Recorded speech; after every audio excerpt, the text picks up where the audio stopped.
Hey everyone, welcome to the TF podcast. I'm Jonathan G. Blanco. We have been recording amazing interviews with top leaders across blockchain, crypto, and Bitcoin. I'm really excited for my next guest, who is the founder and CEO of LATOKEN, Valentin. Hey, thank you so much for joining us from Russia today, and let's have a great conversation. I look forward to it, and please introduce yourself to everybody. Thanks for inviting, Jonathan. By the way, what's your strategy? Is it about group immunity, or is it about complete sterilization of the virus? What's your strategy? Oh man, I think on the virus strategy, man, I have so many opinions on that. I think it's really just self-contained. You know, if I think probably one of the biggest problems has been is not taking it seriously from the beginning.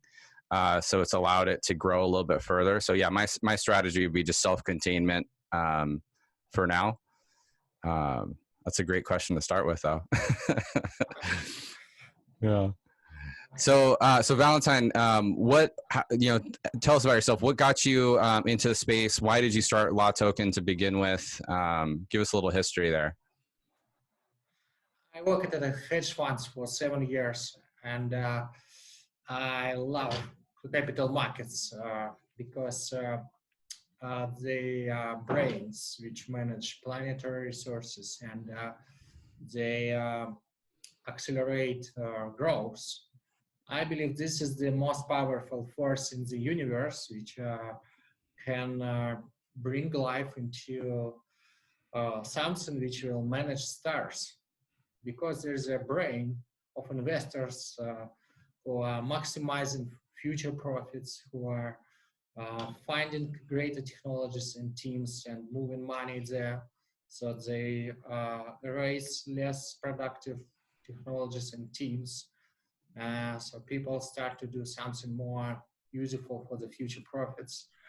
And that's how our economy started to grow more than 3% after thousands of years of zero growth. That's because of capital markets. Right. And I want to make them even smarter and easily available everywhere in the world via our application. Excellent. And so how did that lead you into creating LATOKEN? Where did you see the opportunity? And give us a little bit of background on LATOKEN. We are the largest digital asset exchange for primary placements of startups, tokens, utility or equity. And we are moving into so we made more than 150 initial exchange offerings since 2017, and we are moving into non-crypto space. So tomorrow we will have a roadshow for non-blockchain projects. They will pitch their projects to our network of investors. Something like 80 billion funds spoke at our blockchain economic forum roadshows, and we are moving them online tomorrow. Oh, excellent. Yeah, that's seems like a good initiative. You know, everything is relatively moving online now, of course, and there's pros and cons to that, right? Definitely, the pro is that you're able to at least reach more people and kind of get more conversations. Like we're having this conversation here, but of course, there's nice with the human interaction, and hopefully we get that back soon.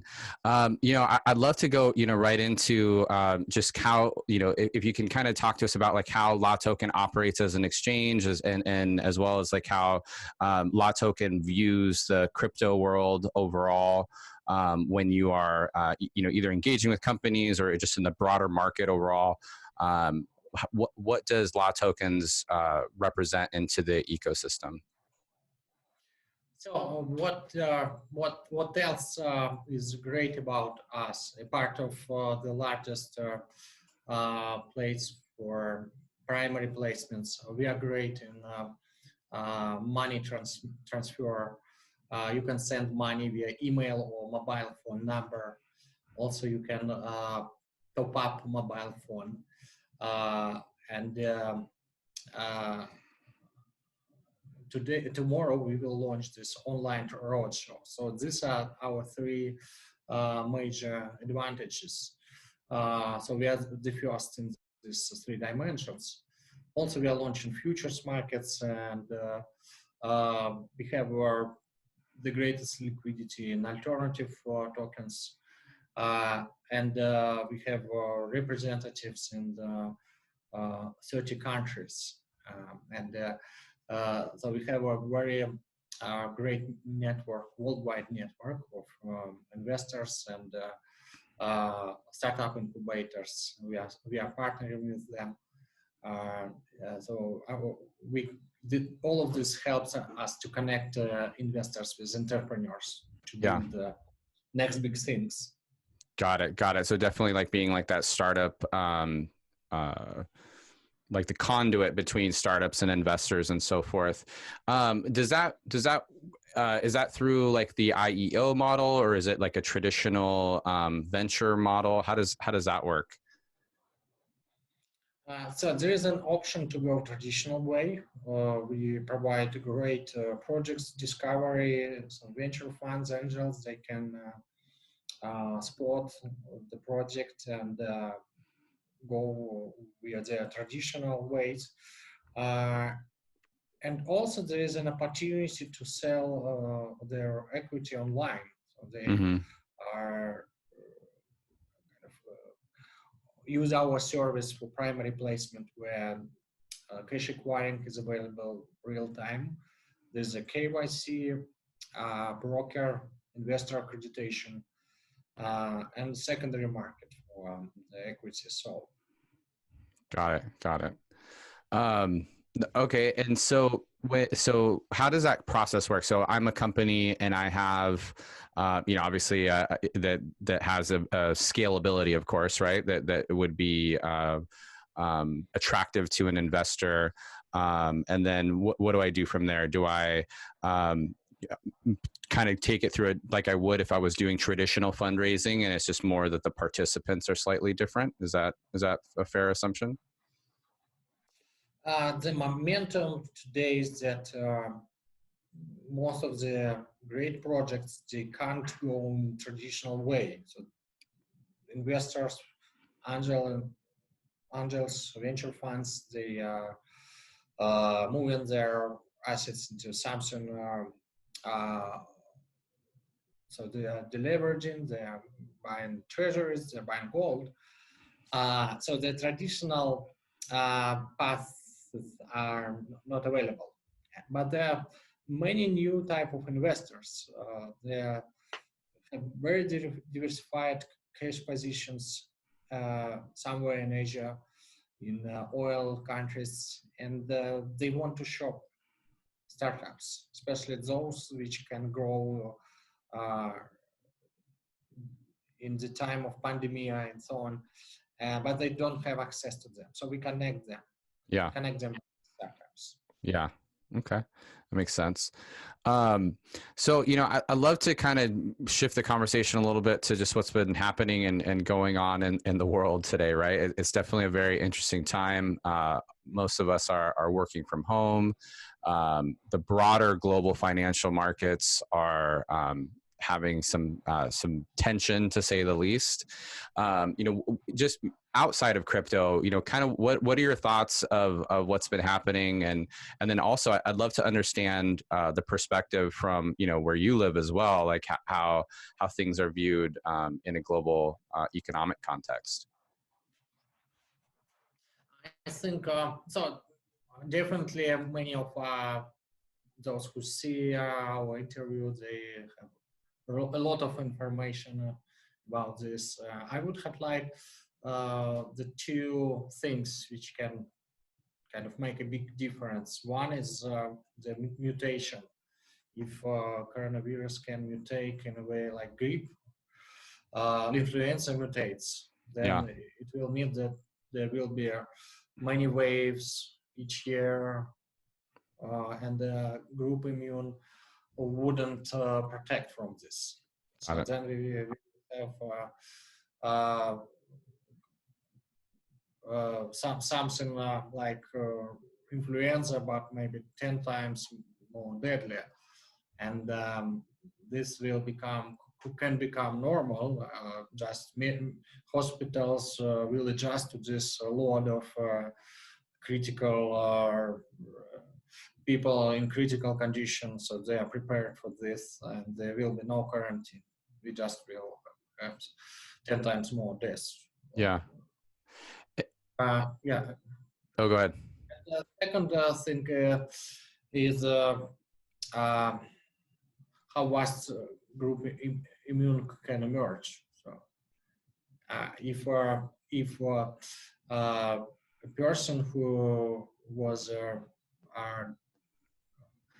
who recovered from this illness, if he is immune to this disease. So if he is immune, then we need 50% of population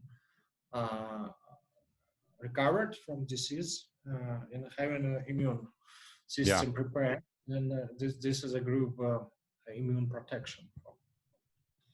Yeah, and what's your impression of the impact that this has had on the global economy? Right, like it's been pretty interesting because we've been globally the strength of the global economy has been, you know, for the most part going up over the greater part of the last 10 years or so, and you know, this has definitely put things in disarray when it comes to, you know, oil prices going down, the global stock markets going down and so forth. You know, what are kind of your thoughts on that overall? Do you think that starts to alleviate as either there becomes a new sense of normalcy, or do you think it's really dependent on what happens with COVID altogether?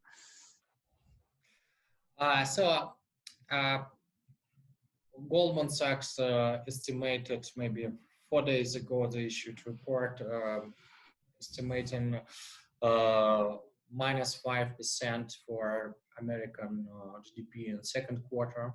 Mm-hmm. So they estimate that there will be quarantine which will affect our productivity this way. I don't know number about China, and definitely there is a big damage to travel industry. So as I know, airplane companies, they are not profitable in normal times. So today Right. they just I actually live in be bailed out, right? Totally. I live in Seattle, and you know, one of the largest airplane manufacturers has a headquarters here, right? Boeing is founded here, and it's very likely that Boeing is going to see a bailout, because they definitely will be one of those that need them. And then, like you're saying, there's that cascading effect across airlines and that sort of thing as well. Go ahead. Sorry. Yeah, so there could be a kind of systemic bankruptcies in multiple industries, which can trigger a sequence of bankruptcies, and insurance companies could be not well prepared for this Right. scope. And then Right. there is a systematic risk here. So, and if you add here some countries defaulting on their debts because their tourism economies kind of made them their cashless. This could trigger some big crisis, and so there could be some waves which we do not discuss at the moment, but which can happen. I would see where the default rate is starting to grow. Then there could be new waves of quarantines in China. They didn't get 50% people are infected to get a group immunity. So yeah. And so, but you know, also I heard about some medicine which could There was a Chinese official person who said that they tried some Japanese medicine and it was very helpful to decrease this longer infection. Yeah, let's Maybe definitely. this can help. Yeah, let's definitely hope that there's some sort of vaccine or medicine that can take care of this definitely sooner. So with that in the broader market, how have you seen this impacting the business of LATOKEN, the broader blockchain, crypto, Bitcoin markets overall? Or how are people responding? Are people purchasing more cryptocurrency? Are they, is it not impacting it? What is it that you're seeing or understanding from what this has caused from your point of view? For us, this is a great opportunity to bring non-blockchain startups into primary markets. So they can crowdfund via initial exchange offering. And now we can give them something which is 10 times better than it was before. Yeah. So costs to be sponsored at our blockchain economic forum was 10 times higher than we offer now. And it is with down 10 or 100 times greater reach. So people do not need to waste time on travel, on accommodation, on these hotels. They just get access to worldwide networks of investors and pitch them online. And Yeah. there are great projects which would go in traditional way, but they can't. So they go to us, and they Yeah. discover that this is really better, and they will stay with us. Yeah. Yeah.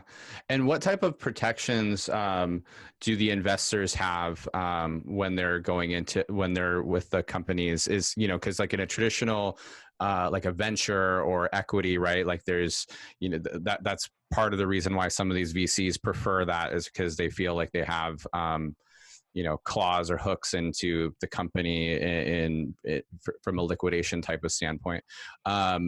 Is it like it would be for a traditional token when someone's investing in IEO, or how does that work overall from the investor side of it? Yeah, so the bargaining power of initial exchange and investors was very high. So they use it many ways to protect them, to have an advantage over next stage of investors and over founders. I think this would change when startups would be able to crowdfund, and so there will be a better terms for founders, and investors would compete with each other in their kind of their capacity to do project discovery and to pick the right team, rather than structure some preferences to them. Mm-hmm. Yeah, so they will be focused on the selection and startup picking process rather than on the legal structure. Right. And then what about yeah, that definitely makes sense from the how you think this is kind of going to affect from the founder perspective and the investor perspective. What about just like the actual exchange perspective? So for the person that is operating with call it the top 5 currencies, or Bitcoin, Ethereum, etc. How do you think this Bitcoin, for example, went down 50% from being at 10,000 about a month ago or so. It seems to have flatlined, which is arguably a good thing, right? While there's been more volatility elsewhere. What are you seeing, and what are your impressions of the crypto market when it comes to these top currencies, and of course Bitcoin being the market dominant leader? So a couple of weeks ago, I analyzed the performance of transactions in Bitcoin, Ethereum, and I thought there's a steady growth of transaction volume, at least in Bitcoin, and the use cases for transborder transactions. Some stable coins are eating our market share, and this is, I think, the biggest uh, downfall for Bitcoin. The reason why it fell so much is about de-risking of portfolios of investors. So they think that Bitcoin is volatile. If there is uncertainty growing, risks are growing, they are going into US treasuries and dollars. That's the reason why Bitcoin would fail. So they still do not think it's like gold. It's still more risk asset for them. But I don't think that the trend could be as much affected by this crisis. So there still will be transborder payments, and many countries will have high inflation and bigger risks, and this is making crypto more popular. So Yeah. the crisis actually can increase penetration of crypto in some countries which can experience inflation Yeah. growth. Yeah, so it sounds like you're kind of saying, perhaps maybe some of the traditional people or traditional investors might feel a little weary, but where there is crisis, that they might feel even more encouraged, to get involved on the Bitcoin or crypto front. Yeah, especially ordinary people who want something less risky than their local currencies. So they can think that their crypto is less risky than their central banks. Yeah, yeah. Are you able to hear me okay right now? Am I sounding okay? Good. Okay, on your end, it came a little wavy for just a second, but I think we're good and perfect now. Well, excellent. No, this has been a really great conversation. One thing I'm interested in as a Westerner is, how has the sentiment about the economy overall been in Russia, with what's been happening, and then also like what has the response been like to COVID and coronavirus in Russia? Super curious about that on my front. So I see posts in social media from people who got into empty hospital rooms into quarantine. So empty room is an indicator that it's not yet a big thing in Russia. Yeah. Probably because it's too cold there. It's something like 0 degree or maybe at 5 degree, but it should be probably some high temperature. Mm-hmm. And secondly, Russia, as I understand, closed border with China at a very early stage, Got it. way before Italy or Germany. And uh, this is the reason why there are maybe less than 100 cases detected there. Yeah. Yeah. Well, great. This is great. I'd love to kind of end this with, seeing what kind of questions or thoughts do you think that, our listeners or the LATOKEN, community, what are things that they should be thinking about in these times, when it comes to cryptocurrency overall and just the market? What are some things you'd like to leave people with? So um, if there is no vaccine or medicine invented, which could be already invented, like this Chinese official said. But if not, then there should be uh, quarantines in most of the countries in order to match uh, critical cases with slots in hospitals. And these quarantines can affect employment and affect many industries, especially related to offline presence. There could be bankruptcies, and this can affect many startups. And this this this is a risky zone. So kind of plan for a worst case scenario and make sure you have this worst case plan to survive. And those who survive and still are in the business, they will get greatest talent from the labor market and the empty market niches after bankrupt Yeah. companies. Right. So cut costs now. Yeah. Yeah. Yeah. No, it's yeah, there's definitely some concerns there for folks.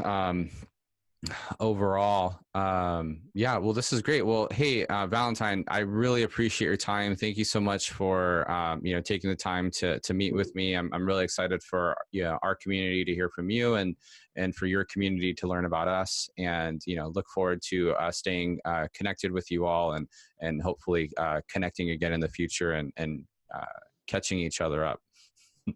Thank you, Jonathan. Hope to see you in our online road shows. There will be opportunity to interview venture funds, politicians, two ministers of economic and one of finance were at our blockchain economic forum, and two former presidents, Oh, wow. board members of Federal Reserve System, and this type of people will be online. Yeah, that sounds great. I wish you interview some of them. Yeah, no, I'd love to. When's the date? When are you planning for that to take place? Tomorrow at 1 p.m. GMT at LATOKEN.com. There will be a button, so it's actually available now where you can go to our roadshow section. There will be an online live streaming, and it's interactive. You can ask questions to startups. There will be a panel. There will be discussion about global market, about fundraising and investments in their pandemic, and then there will be startup pitches and competition. There are 14 venture funds registered as judges, so they will vote for the best projects. They will be winner. Excellent. And there will be also voting from participants. Great. So everybody are welcome to join this. We will make the greatest online roadshow in the world. Awesome. Gradually. Well, thank you so much. Good luck tomorrow, and we'll be in touch. I appreciate it. Thank you, Jonathan. Have a good one. Good luck, everybody. Cut costs and be survivors. Definitely. Thank you.